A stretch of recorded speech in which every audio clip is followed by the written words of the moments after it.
I'm a guy who walks around in creeks. What brings me here is my shared interest with scientists and humanists in healing. Okay, let's hold on a second. You're rolling. You are? Okay. Yeah, go ahead. Okay, I didn't know if he wasn't going. Yeah. So, okay, so you're talking about the idea of healing communities and watersheds. Can you expound on that a bit more? Yeah, healing communities is not... I feel more effective personally if I hone my focus. And I think for me, I would just personally say trying to be compassionate, friendly, and if I'm called on to hold forth, be both truthful and, if possible, entertaining. Those factors interest me. Mm-hmm. A lot of the scientists here obviously don't give a shit if they're entertaining. But they have bodies of hard information that have been checked by peers, double-checked, cross-checked, and they have wonderful, reliable facts that dreamers and storytellers like me need to do my work. Mm-hmm. So talk more about that and scientists and their data versus their entertainment style. An example for me would be an essay that I wrote a few years ago. There's something like 56 different state, county, federal agencies managing the Columbia Snake River from the border of Canada to Astoria. Mm-hmm. And it's a second-guessing, too many chefs ruining the soup disaster. And so many people hold forth. I mean, the most ambitious watershed study and species study that's ever been done was completed on Columbia Snake River salmon. It was concluded that they were endangered and the lower Snake River dams had to go. That happened many years ago. So industry and neocon political interests just hire their own prostitute science and counter the studies with faux studies. And this process will go on forever, and if you ever recommend any kind of solid action that could save salmon from extinction and provide many more jobs and many more economic benefits for the region, all told, I knew I could stay warm out here. I was picking Snake River salmon. All told, it would be of great benefit, but there's this mass of ignorance, rhetoric, and superstition, and there also is a genuine transition of where funds are going. They have to be shifted to other places. And I wanted to be able to try to tell this story. You'd hear so many conflicting voices from all these different agencies and all these different opinions, and the victims of Clear Channel radio talk show bullshit. That I felt I wanted to go to the best information sources, people like the scientists that are here, and tell the story as succinctly and carefully as I could. So I wrote an essay called A Prayer for the Salmon's Second Coming, which is in my book, My Story is Told by Water. It was also published, a version of it was published by Sierra Magazine, and then a couple 100,000 copies of it were distributed all around the Northwest. At the same time, the Army Corps were doing environmental impact, getting public opinion into what the public wanted to do about the lower Snake River dams in 12 different cities. This was in the year, is it 2000? Yeah, 2000, I think. And what I did to arrive at that, the essay I think did succeed in conveying the impossible plight of the salmon and also depicting the terrible second guessing and just bureaucratic logjam that has prevented any kind of effective action. And I was able to do it by leaning really heavily on the help of some scientists, economists, people who run the power grid for all the dams, the 227 dams. And when I see the big banners that say "Save our dams," that the farmers put up, I think, well, we're in 98% agreement. There's 227 dams. We're asking that 4 of them be removed to save the salmon, not of the Snake River, but the salmon of 5,500 miles of pristine Idaho, Eastern Oregon, and Eastern Washington streams that are being eradicated for a 140-mile long barge route from Lewiston to Umatilla, with a railroad running right alongside the dammed river. So it's really an extinction for no reason, and also there are new economic studies coming out that show it would be of great benefit. Instead of using a forklift for the Port of Lewiston, which supports a very small number of people, there'll be a huge number of people doing restoration jobs in the damage zones from the reservoirs when the reservoirs are drained.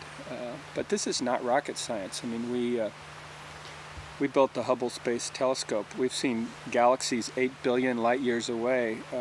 I think we can manage, when most of the wheat on Earth travels by rail, I think we can manage to repair a 140-mile long barge route.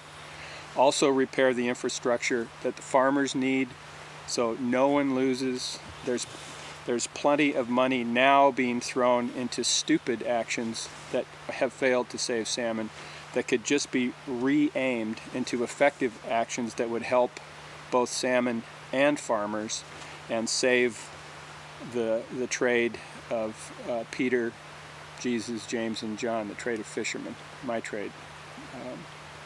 So there's an example. So if you are 99% in agreement with all the farmers, yet there's this major conflict that people say is based on economics, how do we as conservation practitioners highlight that agreement and move forward from that? The most exciting thing that's happened to me in that realm is that I've befriended a wheat farmer, an Eastern Washington wheat farmer, sweet guy. I guess I won't name him because I don't want to get him in trouble, but he hosted me and 26 avid salmon and steelhead fishermen who, we are the last generation of Snake River system fishermen. Our trade will go extinct there very shortly if the lower Snake River dams aren't removed. The science is in. The real science is in. We have, bush rove science now, but I don't, it's not science.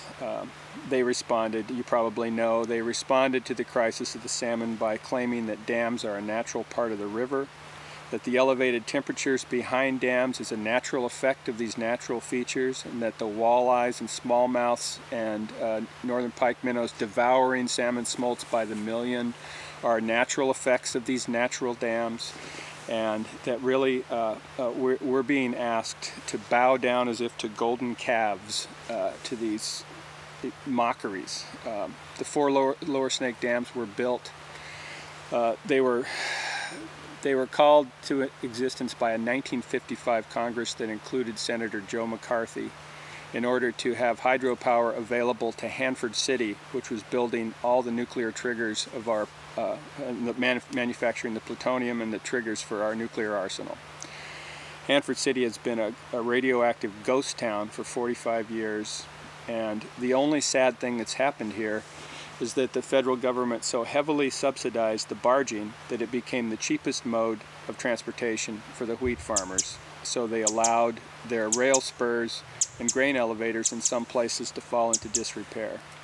But repairing rail spurs and grain elevators over throughout the Palouse and Idaho wheat region is a very minor fix compared to the loss of salmon for fishermen from California to Alaska and throughout the Columbia Basin, and the fantastic amount of revenue now that's generated just by sport fishing and fly fishing dweebs like me. This is one healthy Montana trout stream, the Madison, generates something like $32 million a year, revenue for restaurants, hotels, guides, boat makers, tackle sellers, the whole, you know, there's a whole array of people who benefit.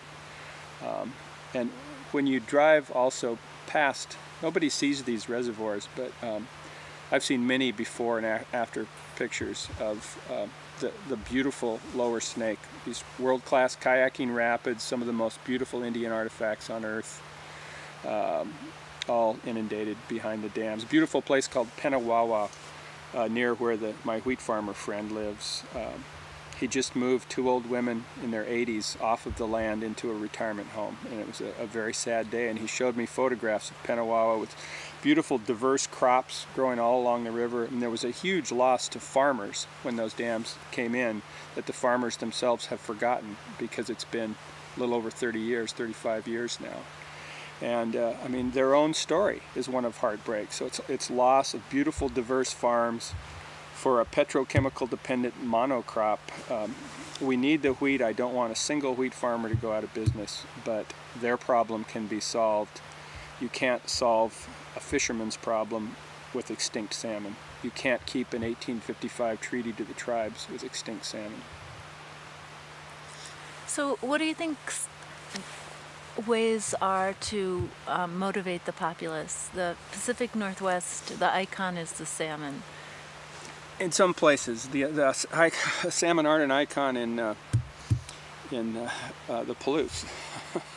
I wrote an article about salmon at the invitation of an Eastern Washington newspaper that the editor told me was one of the most beautiful essays she'd ever received, and then it was censored and sliced to ribbons, and promised illustrations weren't included because of an editorial policy by this newspaper where they just didn't want anything positive said about the signature creature of the Pacific Northwest. I think that's pretty much an emotion that's created by rhetoric. Rhetoric is it's a verbal smog, and there are many places in the same state, in Washington State, where the rhetoric has cleared and people are doing courageous things for salmon. There's unbelievable restoration going on the Washington coast. I wrote an essay that will be read by Congress last year on a group called NIFWIF, National, maybe you know what Fish and Wildlife Federation. Fish and Wildlife. It's not Foundation. It's Foundation, right? And they just get, there's a little $12 million grant that they received, which, you know, it sounds like a lot of money. I mean, it's almost no money. $12 million over 5 years to do some stream rehab for salmon on small, mostly coastal streams in the northwest end of Washington. The projects that I studied were in Whatcom County. And these projects stimulated an answering 30 million in donations from private citizens and businesses in that region, and hundreds of thousands of volunteer hours, many, and they restored hundreds of miles of streams. They've brought small streams back completely from the dead and restored really healthy chum salmon runs in some streams, and pretty good start on the return of Chinook and coho runs in streams that were denuded of their fish. That doesn't give me hope for the nexus of streams in Idaho, because those fish migrate so far that they have genetic material that can't be replaced by a short migrating salmon that goes up a 10-mile long coast stream. But what you see in those communities that have been electrified by this passion for the salmon are, you know, to see a 60-year-old farmer and some green-haired urban punk, you know, planting trees side by side in the pouring rain, joking with each other, doing restoration. To see businesses scrambling to get the decal that they can put on their window that says they're a salmon-friendly business. To see the huge festivals celebrating the return of the salmon in the fall. I mean, this is a sophisticated urban Northwest that in some ways begins to resemble the Northwest that's been here for 10,000 years.